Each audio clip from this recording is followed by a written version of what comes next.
Welcome to My Daily Thread. It's a great little place to get a snippet of wisdom from the yoga and the meditation masters to start or to end your day. I'm Jeff Lichty.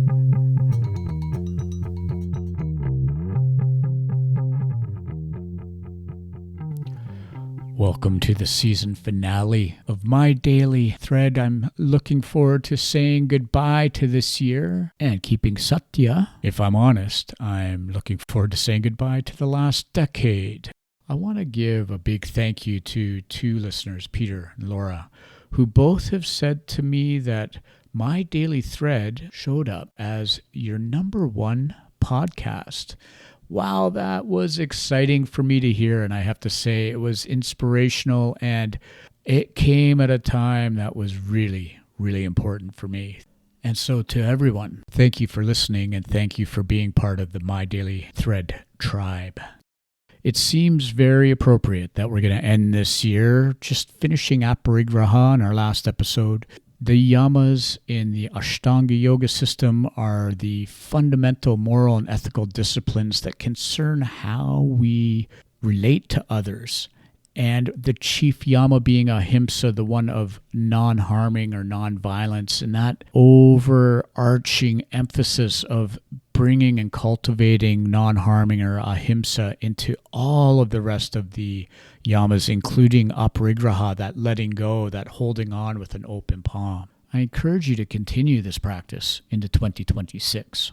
And for many years, I've done this practice where I've looked at the last year and I've assigned a word to it. And similarly, you look at the year coming forward and you assign a word for the year forward. When we look back at the past, it's assigning a quick word just to stamp it as we send it back into the ether, give it back to the universe, deeply understanding that everything that has a beginning has an end. Then we look forward with positivity into the future. Find that word that best describes what you're setting up for 2026. And I encourage you to give it a try. And if you want, shoot me your words even in the comments. And remember, your 2025 word's not that important. We're just putting a stamp on the year and sending it back into the universe. For me, 2025, this year I had multiple words coming up. In truth, the idea really is just to find the first one and then stick it down on paper and see what it is. For me, 2025 was disintegrate. My year started off well with lots going great, and then come the summer, things took a turn, and in the fall, they started to disintegrate in many different ways. And this explains maybe to you the long absence from the show. So disintegration was the word that stuck, but it also entails loss. It entails collapse. It entailed a crash and 4 broken ribs. It involved my son moving away from childhood innocence sooner than I would have liked. It involved navigating a continual, complicated relationship with my mother. And mostly, it entailed the sudden death of a very important, long-standing relationship. And this one cut deep, friends. It hurt bad. Oddly, it hurt worse than the infidelity in my marriage. It was crazy deep, perhaps disproportionately reactive. But you see, there was a wound there that hadn't healed. There was something there pre-existing, some deep, unhealed wound, like an abscess in the heart. So when abandonment and rejection stabbed me, that abscess needed to drain and then heal. And that took time and it took energy.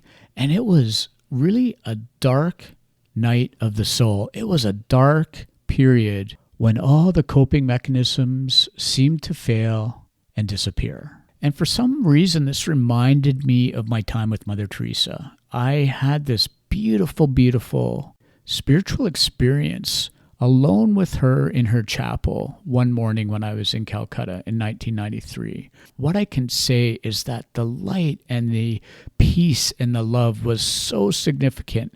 It was life-changing.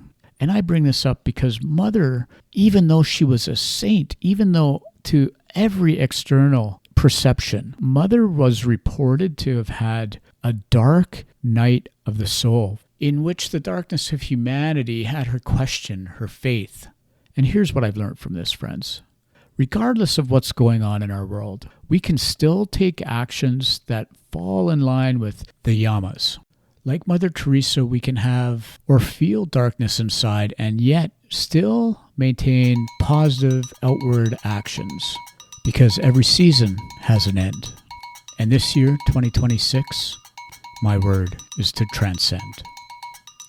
I wish you all the love through this holiday season. Om. Peace. Out.